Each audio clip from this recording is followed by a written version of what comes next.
আমি বলেছিলাম আজকে আশুরার দিনের মধ্যে অনেক উল্লেখযোগ্য ঘটনার মধ্যে একটা হলো আল্লাহ রাসূল সাল্লাল্লাহু আলাইহি ওয়াসাল্লামের প্রাণের কলিজার টুকরা হাসান এবং হুসাইন। হুসাইন রাদিয়াল্লাহু তাআলা দুনিয়া থেকে বিদায় নিয়েছিলেন, কিন্তু হুসাইনের বিদায়ের কারণে কিন্তু এই আশুরার দাম না, আগে থেকেই দাম, বলেন নাকি? আগে থেকে এটা দামি সম্মানিত মাস। এই জন্য হুসাইন ছিল অনেক বিচক্ষণ সাহাবী, রসুলের সাহাবীদের মধ্যে অন্যতম একজন। আল্লাহ রাসূল সাল্লাল্লাহু আলাইহি ওয়াসাল্লামের প্রাণের মহাব্বতের একজন নাতি ছিলেন। অনেক মহাব্বত করতেন নবীজি হাসান এবং হুসাইনকে। আর হুসাইন ছিল অনেক প্রশ্ন করতেন, মাঝে মাঝে নবীকে প্রশ্ন করতেন। নবীর সাথে হুসাইন এমন ভাবে মিশে যাইতেন,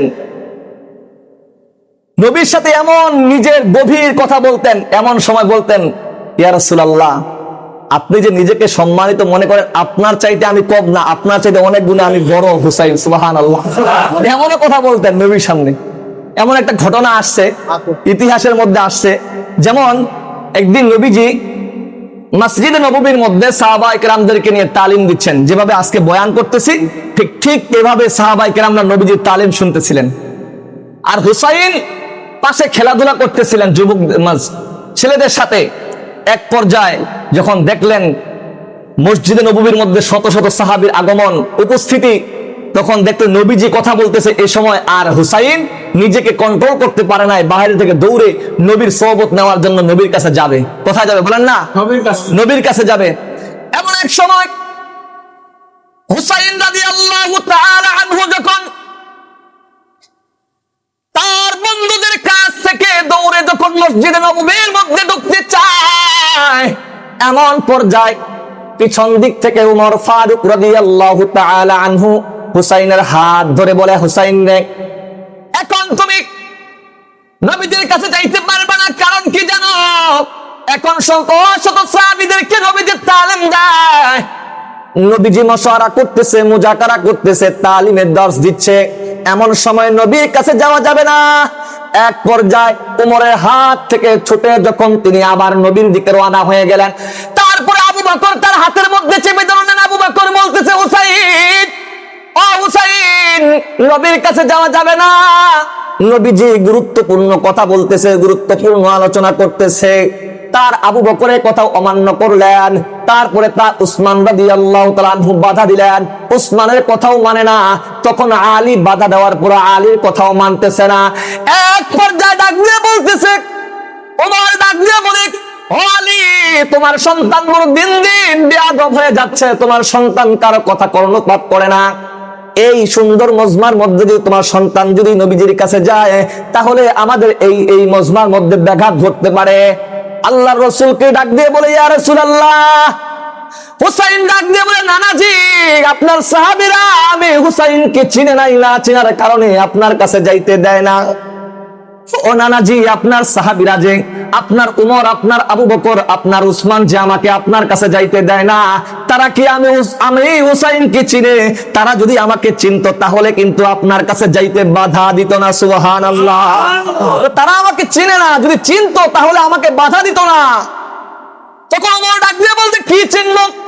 আবু বকর, উসমান, সমস্ত সাহাবীরা জানতে চাইলো, কি চিনবো বলো? ও নবীর সাহাবীরা, ও নানাজির সাহাবীরা, শোনো, তোমরা যে আমি হুসাইনকে নবীর কাছে যাইতে দাও না, আমি হুসাইন কিন্তু নবীর চাইতে ছোট না, নবীর চাইতে কয়েকটা গুণ, কয়েক দিক থেকে নবীর চাইতে শ্রেষ্ঠ। কোন সুবহানাল্লাহ। আমি হুসাইন নবীর চাইতে কম না, আমি নবীর চাইতে কয়েক দিক থেকে অনেক বড়, আমি অনেক সম্মানিত, আমাকে নবীর কাছে যাইতে দাও। সুবহানাল্লাহ। যখন এই কথা বললেন, বলার সাথে সাথে উমর তো গরম হয়ে গেলেন। আবু বকর তার কথার দিকে তাকিয়ে রইলেন, কি বলে এই ছোট শিশুরা, কি বলে নবীর চাইতে বড়? তখন বলতেছে, বড়? তুমি কোন দিক থেকে নবীর চাইতে বড়? তখন বলে, না, এখানে বলবো না, আমাকে আগে আমার নানাজির কাছে যাইতে দেন। সুবহানাল্লাহ। তো আমি আমার নানার কাছে যাই, তারপর আমি বলবো খুলে আমি কোন দিক থেকে নবীর চাইতে বড়। সুবহানাল্লাহ। তখন সাহাবীরা তাকে ছেড়ে দিলেন, রাস্তা করে দিলেন, নবীর কাছে গেলেন। যাইয়া নবীজির কাছে গিয়ে বললেন, নানাজি, আপনার সাহাবীরা আমাকে চিনতে পারে নাই, আমি যে বলেছি আপনার চাইতে অনেক গুণে বড়, এটা আমি আপনার সামনে বলতে চাই। বলে, বড় কোন দিক থেকে তুমি বড়? বলে, নানাজি বলেন না আপনার আব্বার নাম কি? সুবহানাল্লাহ। আল্লাহ রাসূল সাল্লাল্লাহু আলাইহি ওয়াসাল্লাম হুসাইনের প্রশ্ন শোনার সাথে সাথে ডাক দিয়ে বলে, আমার বাবার নাম তো আব্দুল্লাহ। বলে, নানাজি একটা বড় আবেগ জন্ম নেয়, মনের মধ্যে একটা প্রশ্ন জেগে উঠছে। বলেন না, আপনার আব্বাজান আব্দুল্লাহ দুনিয়ার মধ্যে জান্নাত পেয়েছে কি পাইছে কি পায় নাই? আপনার বাবা কি জান্নাতি?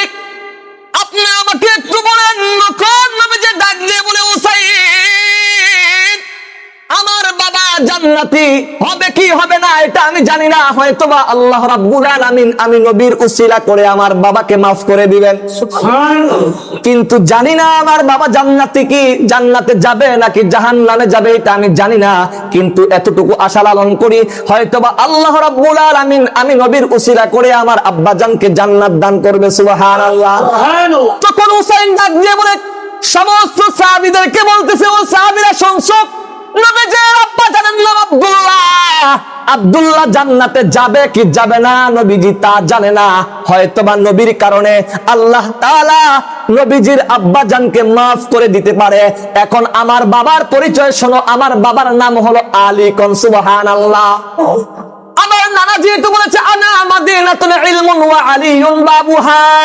আল্লাহর রাসূল বলেন, আলী এমন একজন সাহাবী, আমি নবী হলাম ইলমের শহর, আমি নবী হলাম ইলমের শহর, আর এই ইলমের শহরে ঢোকার রাস্তা, এই ইলমের শহরে ঢোকার দরজা হলো আমার জামাই, আমার জামাতা আলী। কোন সুবহানাল্লাহ। শুধু তাই নয়, হুসাইন ডাক দিয়ে বলে, ও নবীর সাহাবীরা, ও নানাজি একটু শুনেন, আমার আব্বাজানকে। আমার আব্বাজান হলো আশারায়ে মুবাশশারার মধ্যে অন্যতম একজন সাহাবী, যারা দুনিয়ার মধ্য থেকে জান্নাতের সার্টিফিকেট পেয়েছে। কোন সুবহানাল্লাহ। তাহলে বলেন, বাবার দিক থেকে কে দামি? আমি হুসাইন দামি না, আপনি মুহাম্মদ দামি? তখন নবীজি অশ্রুসিক্ত নয়নে সাহাবায়ে কেরামরা হুসাইনের বিচক্ষণতা দেখে চোখের পানি ছেড়ে দিছে, কান্না করতে করতে হুসাইনকে ডাক দিয়ে বলে, হুসাইন রে, তুমি কিন্তু বাবার দিক থেকে নবীর চাইতে অনেক দামি। কোন সুবহানাল্লাহ। 2 নাম্বার প্রশ্ন নবীকে বলে, নবী গো, আমি যে বলেছিলাম কয়েকটা দিক থেকে আপনার চাইতে আমি দামি, 2 নাম্বার দিক হলো, নবী গো, আমি আপনার কাছে জানতে চাই, বলেন না আপনার আম্মা জানেন নাম কি, আপনার মায়ের নাম কি? নবীজি অবাক হইয়া বুঝতে আর বাকি রইল না, হুসাইনের কথা বুঝতে আর বাকি রইল না, ডাক দিয়ে বলতেছে, হুসাইন রে, আমার মায়ের নাম হলো আমিনা। বলেন না কি? নবীজির মায়ের নাম আমিনা।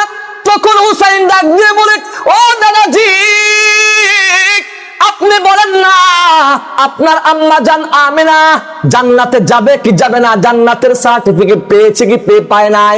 তখন নবীজি ডাক দিয়ে বলে, ও হুসাইন, আমার মা জান্নাতে যাবে কি যাবে না এইটা আমি বলতে পারি না, হয়তোবা আল্লাহ রাব্বুল আলামিন আমি রাসূলের উসিলা করিয়া আমার খাতিরে আল্লাহ তাআলা আমার আম্মা জান আমিনাকে জান্নাত দান করবে। সুবহানাল্লাহ। কিন্তু তখন ডাক দিয়ে বলে, নবী গো, আপনার সাহাবীরা আমাকে আপনার কাছে আসতে দেয় না, আপনার সাহাবীরা আমাকে চিনতে পারে নাই গো নবীজি। আপনি শোনেন, আমার মায়ের নাম কি? আমার মায়ের নাম হলো খাতুনে জান্নাত, আল ফাতিমাতু সাইয়্যিদাতু নিসাই আহলিল জান্নাহ। আমার মা হলো শুধু জান্নাতি না, সমস্ত মহিলাদের জান্নাতের সর্দার। সুবহানাল্লাহ। আল্লাহ রাসূলকে ডাক দিয়ে বলে, নবী গো, আমার মা শুধু জান্নাতি নয়, আমার মা হলো জান্নাতের মহিলাদের সর্দার। আপনি বলেন না এখন মায়ের দিক থেকে আপনি নবী শ্রেষ্ঠ নাকি আমি মায়ের দিক থেকে হুসাইন শ্রেষ্ঠ? সঙ্গে সঙ্গে নবী ডাক দিয়ে বলে, হুসাইন, তোমার কাছে হেরে গেলাম, মায়ের দিক থেকে তুমি হুসাইন শ্রেষ্ঠ। সুবহানাল্লাহ। তখন প্রশ্ন করতেছে, ইয়া রাসূলুল্লাহ, দেখেন আপনার সাহাবীরা কি নির্মম, তারা এইটুকু বুঝে নাই আমি হুসাইন কত দামি, আমি কত মর্যাদাপূর্ণ, আমি কত সম্মানিত, তারা আপনার কাছে আমাকে আসতে দেয় নাই। নবী গো, আরেকটা প্রশ্ন করতে চাই। বলে, কি প্রশ্ন করো? বলে, নবী গো, বলেন না আপনার নানার নাম কি? সুবহানাল্লাহ। বলেন না আপনার নানার নাম কি? তখন নবীজি ডাক দিয়ে বলতেছে, আমার নানার নাম ওয়াহাব যুহরি। আমার নানার বাসা হলো মদিনার ওই তায়েফের দিকে। আপনি হলেন নানার দিক, আপনার নানার নাম ওয়াহাব জুহরি। ও নবীজি, নানাজি, আপনার কাছে জানতে চাই, বলেন না আপনার নানা কি জান্নাতি না জাহান্নামী? আপনার নানা কি জান্নাতের সার্টিফিকেট পেয়েছে কিনা? তখন সঙ্গে সঙ্গে নবীজি ডাক দিয়ে বলে, না না, আমি জানি না আমার নানা জান্নাত যাবে কি জাহান্নামে যাবে, কিন্তু এতটুকু বলতে পারি, হয়তোবা আল্লাহ রাব্বুল আলামিন আমার কারণে আমার নানাকে মাফ করে দিবেন। তখন ডাক দিয়ে বলতেছে, নানাজি,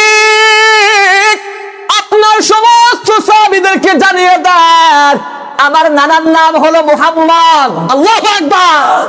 আমার নানার নাম হলো মুহাম্মদ রাসূলুল্লাহ সাল্লাল্লাহু আলাইহি ওয়াসাল্লাম। আমার নানা হলেন ইমামুল আম্বিয়া, আমার নানা হলেন ইমামুল মুরসালিন, আমার নানা হলেন সাইয়্যিদুল মুরসালিন, সরকারে দু আলম, মানবতার মুক্তির দিশারি। আমার নানা হলো ওমা আরসালনাকা ইল্লা রাহমাতাল লিল আলামিন। আমার নানা হলেন ইন্নাকা আলা খুলুকিন আযীম। আমার নানা হলেন এমন একজন নানা, যেই নানার কারণে দুনিয়াটার মধ্যে আল্লাহর রহমত চালু করেছেন। আমার নানার মাধ্যমে দুনিয়া সচল, নানার কারণে এই দুনিয়াটা উজ্জীবিত হয়েছে। আমার নানার জন্য আল্লাহ তাআলা দুনিয়ার মধ্যে রহমত দান করেছেন। আমার নানা কেউ নয়, আমার নানা হলেন জান্নাতের মধ্যে সর্বপ্রথম প্রবেশ করবেন। আমার নানা হলো শাফায়াতে আকবার। আমার নানা হলেন কিয়ামতের দিন সবার আগে সুপারিশ করবে। সুবহানাল্লাহ। আমার নানা বলেন, ও নানাজি, বলেন না আপনার নানা যদি জান্নাতে না যায়, আপনার নানার কোনো গ্যারান্টি ওয়ারেন্টি নাই, কিন্তু আমার নানা 100% গ্যারান্টি। সুবহানাল্লাহ। এখন বলেন নানার দিক থেকে কে দামি? কন্যা কে?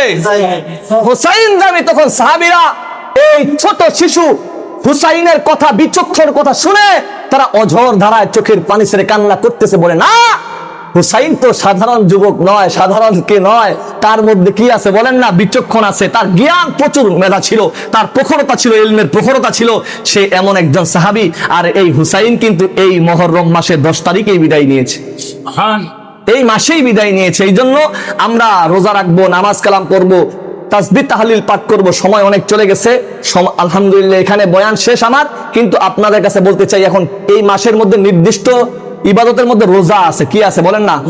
রোজা রাখবো, যে কোনো দিন রাখতে পারেন, কিন্তু আজকে রোজাটা মেন রোজা। বলেন আজকে রোজাটা কি মেন রোজা? এই মাসের মধ্যে পুরা মাসে আপনি রোজা রাখতে পারবেন, চাইলে ভাঙ্গে ভাঙ্গেও রাখতে পারবেন। এই মাসটা সম্মানিত মাস, শাহরুল্লাহ, আল্লাহর কাছে সম্মানিত মাস। আল্লাহ বলেন এটা আমার মাস। সুবহানাল্লাহ। এই জন্য আজকে আমার আলোচনা মাহফিল আছে। আজকে আপনাদের ওই যে নাজিরা হাট নাকি ওই যে রোশনপুর ওই কি আছে, ওই নজিরা গস মনে, ওইখানে আমার মাহফিল আছে, আমি প্রধান বক্তা আছি। আলহামদুলিল্লাহ ওইখানে আলোচনা হবে। আর আপনাদের কাছে এটা আমি বলতে চাই, শুনেন, এই মাসটা অনেক দামি মাস। আপনি আমল করেন, আল্লাহ তাআলা আপনাকে সম্মানিত করবে ইনশাআল্লাহ। এটা বাস্তব। যার মধ্যে আমল থাকবে, ভিতরে মাল মেডিসিন ঢুকান, ইনশাআল্লাহ আপনার প্রচার করতে হবে না, এমনি আপনাকে মানুষ নিয়ে যাবে। কি বলে, ঠিক না? নিজে আমলের দিকে পাবন্দী হন। যত পারবেন নফল নামাজ পড়বেন, নফল রোজা রাখবেন, তাসবিহ তাহলিল পাঠ করবেন, চোখের হেফাজত করবেন, মোবাইল থেকে নিজেকে কি করবেন, নিয়ন্ত্রণ রাখবেন। বেশি মোবাইল চাপা যাবে না। কি বলেন? মোবাইলের মাধ্যমে অনেক গুনাহ হয়ে যায়। চোখের নিয়ন্ত্রণ, চোখ দ্বারা কত গুনাহ হয়ে যাচ্ছে আমাদের, ঠিক না? এই জন্য দিনই কাজের সাথে সম্পৃক্ত থাকবো। যেখানে আমরা দেখবো অন্যায়, সেখানে বাধা দেওয়ার চেষ্টা করব।